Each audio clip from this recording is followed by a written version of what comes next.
আমার ব্লাউজের মধ্যে হাত ঢুকিয়ে ওটাকে জাস্ট টেনে বের করে দিল। এলো, এসে আমাকে অশ্রাব্য ভাষায় গালাগালি করতে শুরু করলো যে বাংলাদেশি, যা বাংলাদেশে চলে যায়, কে বলছে পাকিস্তানি, কে বলে বাংলাদেশি। হ্যাঁ, আমি বললাম ভাই আমি কেন যাবো, আমি তো ভারতীয়। ওই তারপর আমার চেটা ধরে টানলো, আমি পুরো মাটিতে পড়ে গেলাম। দেখুন, ভারতের সংবিধান সবসময় ধর্ম নিরপেক্ষতার কথা বলে, সেখানে লেখা আছে প্রত্যেকটি ধর্মই সমান, কিন্তু বাস্তব চিত্রটা আসলে সেটা বলতেছে না। চলুন দেখে নেওয়া যাক পশ্চিমবঙ্গে এখন কি ঘটতেছে। পাড়ায় পাড়ায় মোড়ে মোড়ে সব মন্দির করা শুরু করে দিয়েছি। তোমরা যারা বিজেপি সেনা আছো সবাই শুরু করে দাও মন্দির করা, কোনো মসজিদ থাকবে না।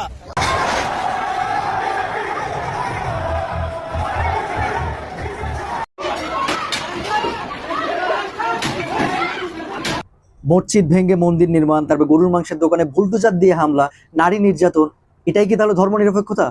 দেখুন, একটি দল দীর্ঘদিন পর ক্ষমতায় আসলে সেই দলের নেতাকর্মীরা বিশৃঙ্খলা পরিবেশ সৃষ্টি করে এবং বিরোধী দলের উপর নির্যাতন চালায়, এবং একজন নেতা হিসেবে আপনার উচিত আপনার কর্মীদেরকে কিভাবে শান্ত রাখা যায় সেই বিষয়ে বক্তব্য দেয়া, তাদেরকে কিভাবে শৃঙ্খলা রক্ষা করতে বলবেন সেই বিষয়ে বলা। কিন্তু আপনি নিজেই যখন একজন নেতা হওয়ার পরেও এই টাইপ বক্তব্য দিচ্ছেন মিডিয়ায়, তাহলে তো আপনার নেতাকর্মীরা উৎসাহ পাবেই। মুসলমান ভোট দেয়নি, মুসলমান তার আসল লোককে হিজাব পরা মমতাকে ভোট দেবে। যদি সনাতনের বাচ্চা হয়ে থাকে এদের মুখ দিয়ে চৌরাস্তায় দাঁড় করিয়ে জয় শ্রীরাম বলা। ধর্ম পরিবর্তন করতে হবে, এখনো পর্যন্ত ওরা ধর্ম পরিবর্তন করতে হবে। বাংলাদেশি মুসলিমের নাম থাকবে না, মুসলিমদের পরিচয় থাকবে না, তাদের ধর্ম পরিবর্তন করতে হবে, তারা কেউ ভোট দেয়নি।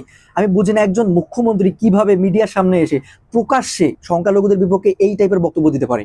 সংখ্যাগরিষ্ঠের ভোটে ক্ষমতায় এসে সংখ্যালঘুদের জীবন জীবিকা, উপাসনালয় এবং তাদের পরিচয়ে আঘাত করা, এটাই কি ধর্ম নিরপেক্ষতা? এটাই কি গণতন্ত্র? এখন এখানে অনেকে বলতে পারেন যে বিজেপি ক্ষমতায় আসার পরেই কেন এরকমটা হচ্ছে। ভাই, এই দলটির আদর্শই হচ্ছে হিন্দুত্ববাদ। তারা বিশ্বাস করে যে হিন্দুই হচ্ছে প্রধান, আর বাকি যেগুলো ধর্ম আছে এগুলো হচ্ছে সেকেন্ডারি। এই আদর্শকে ধারণ করেই মোদী দীর্ঘদিন ধরে ক্ষমতায় আছে, তাকে কেউ নামাইতে পারতেছে না। মানে সহজ কথায় বলতে গেলে হিন্দুদের ইমোশন নিয়ে খেলে এই দলটি।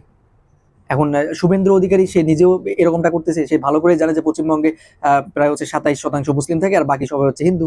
তিনিও বিভিন্ন ধরনের উস্কানিমূলক বক্তব্য দিচ্ছেন, কারণ তিনি ভালোভাবেই জানেন যে হিন্দুত্ববাদের পক্ষে এবং মুসলিমদের বিপক্ষে কথা বললেই সে ক্ষমতায় আসতে পারবে এবং তার ক্ষমতা তার দীর্ঘস্থায়ী হবে, এবং সেটাই হচ্ছে।